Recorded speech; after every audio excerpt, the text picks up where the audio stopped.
नमस्कार। पेश है आज की 5 बड़ी खबरें। प्रधानमंत्री नरेंद्र मोदी जी और चीनी राष्ट्रपति शी जिनपिंग के बीच आज द्विपक्षीय बातचीत होने जा रही है। यह 2 साल के बाद मुलाकात होगी। विशेष रूप से 2020 के गलवान झड़प तनाव के बाद मुख्य रूप से दोनों नेताओं के बीच पहली बार इस तरीके की द्विपक्षीय बातचीत होने जा रही है।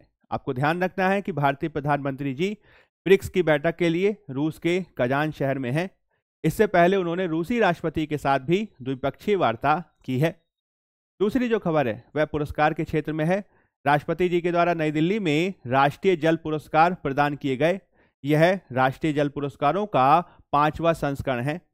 पुरस्कारों के तहत उड़ीसा को सर्वश्रेष्ठ राज्य का पुरस्कार प्रदान किया गया। वहीं यूपी उत्तर प्रदेश दूसरे स्थान पर रहा और पुदुचेरी गुजरात को संयुक्त रूप से तीसरे स्थान का पुरस्कार दिया गया। सर्वश्रेष्ठ जो जिला है वो दक्षिण के क्षेत्र में विशाखापत्तनम और उत्तर के क्षेत्र में बांदा को चुना गया। आप ध्यान रखेंगे, राष्ट्रीय जल पुरस्कारों की शुरुआत 2018 में हुई थी, जिसमें विजेताओं को जल प्रबंधन के लिए उनके योगदान के संदर्भ में इनके योगदान को मान्यता देने के लिए इस प्रकार के पुरस्कारों को दिया जाता है। तीसरी जो खबर है वो रक्षा क्षेत्र से है। भारतीय वायुसेना और सिंगापुर वायुसेना ने संयुक्त सैन्य अभ्यास में भाग लिया है, जो पश्चिम बंगाल के कलाईकुंडा वायुसेना स्टेशन में आयोजित किया गया है। यह संयुक्त सैन्य अभ्यास का 12वां संस्करण है। इसका उद्देश्य इंटर ऑपरेटिबिलिटी यानी पारस्परिकता को बढ़ाना, बेहतर युद्ध तैयारी करना और सेना के बीच नॉलेज शेयरिंग को बढ़ावा देना है। चौथी जो खबर है वह खेल के क्षेत्र से है। कॉमनवेल्थ गेम्स यानी कॉमनवेल्थ खेल 2026 से हॉकी, कुश्ती और बैडमिंटन समेत 9 खेलों को बाहर कर दिया गया है। 2026 में आप याद रखिएगा, यह जो खेल हैं वह स्कॉटलैंड के ग्लासगो में आयोजित होने हैं, जिन्हें जुलाई अगस्त 2026 में आयोजित किया जाएगा। अब इन खेलों को बाहर करने के बाद कुल 10 इवेंट ही होंगे।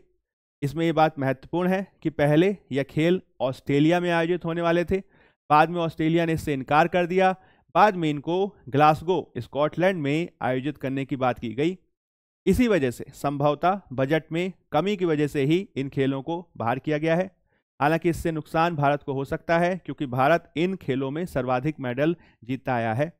आपको यह भी ध्यान रखना है कि जो पिछला कॉमनवेल्थ गेम था यानी 2022, उसे इंग्लैंड के बर्मिंघम में आयोजित किया गया था, जिसमें भारत ने 12 मेडल जीते थे।